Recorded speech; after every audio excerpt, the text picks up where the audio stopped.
Welcome back to the Hill Update. I'm with Larry Brock today, Member of Parliament for Brantford-Brant. Larry, I'm sorry to cut you off there. Lots to discuss.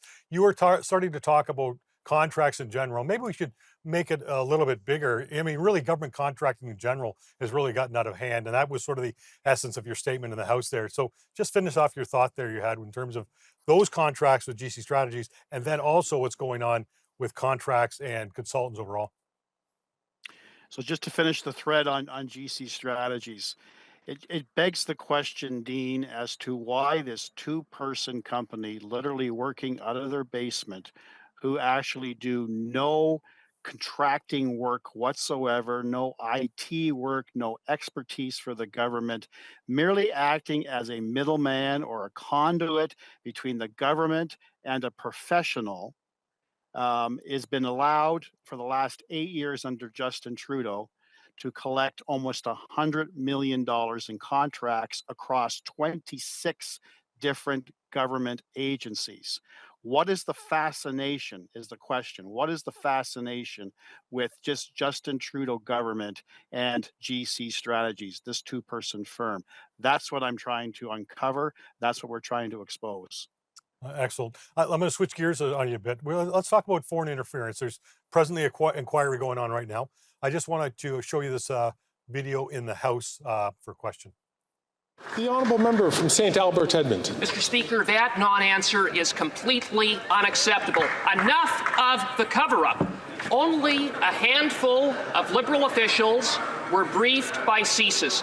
We now know that a top Liberal broke the law, undermined the work of CSIS, and put the partisan interests of the Liberal Party ahead of national security. So, when did the Prime Minister first learn of this criminal leak, and did he refer it to the RCMP? True. I know we only have 3 minutes left, Larry. So much going on here. I mean, the inquiry's underway. We had the Prime Minister speak. What have we learned about foreign influence this week as the Prime Minister was asked to testify at the inquiry? If I think to wrap it up in a nutshell, what we heard is Justin Trudeau is very selective in terms of the information he receives. And the information that he received absolutely benefited the Liberal Party of Canada, and in particular, the member who now sits as an independent, the member for Don Valley North. There was all kinds of intelligence received from CSIS that now Justin Trudeau claims, well, we have to take it with a grain of salt. At what point do we say, why do we have a national intelligence gathering service if the Prime Minister is going to be very selective in terms of the information he receives? Case in point, if the roles were reversed, and if we were looking at advantages for any opposition party, you know full well, Dean, that the Prime Minister would have been all over this, getting Elections Canada involved. But because he's got a love affair with the basic communist regime in China, China's made it abundantly clear they prefer the Liberal Party of Canada. He remains silent. He's derelict in his responsibility to keep us safe.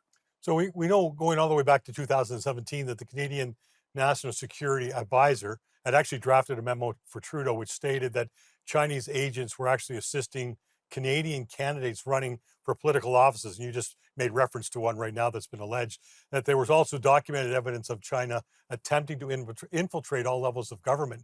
It goes on in 2019. Trudeau also received a classified report for the National Security Intelligence Committee saying that they're warning about what's going on. And yet we hear comments from Katie Telford, the Chief of Staff, from Karina Gould that, I don't actually remember ever being briefed.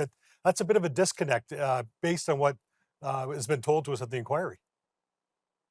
It truly is. And it really begs the question, do they really expect Canadians to believe that Canada, being a strong G7 country, would actually be so derelict in its responsibility to keep us safe, to keep our elections free of any interference, particularly from China?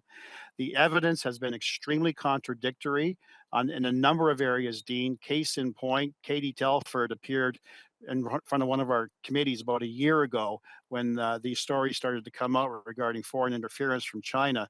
She made it abundantly clear to Canadians and to committee members that Justin Trudeau reads everything that is put in front of him, that he is a ferocious reader of all kinds of material. Yet just 2 days ago, Justin Trudeau made it abundantly clear that he doesn't have time to read everything, that he relies upon his closest advisors to give him a summary of the information. So, what is Canada to believe? What are Canadians expected to believe? He's been very, very selective in terms of what he wants to receive.